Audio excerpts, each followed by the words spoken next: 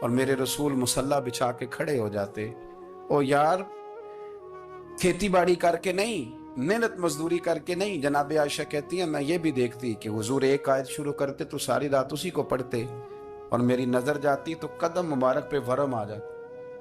یار نماز پڑھ پڑھ کے, اتنی مشقت کر کے, اتنی جد و جہد کر کے ورم آ گیا. یا رسول اللہ اتنی محنت کیوں کرتے ہو؟ فرمایا افلا اکون عبدا شکورا, کیا میں اپنے رب کا شکر گزار بندہ نہ بنوں؟ صحابہ کا ذوق عبادتوں کا, ریاضتوں کا, تلاوتوں کا, طبیعت ان کی, وہ ایک دوسرے کو. حضرت مولا علی شیر خدا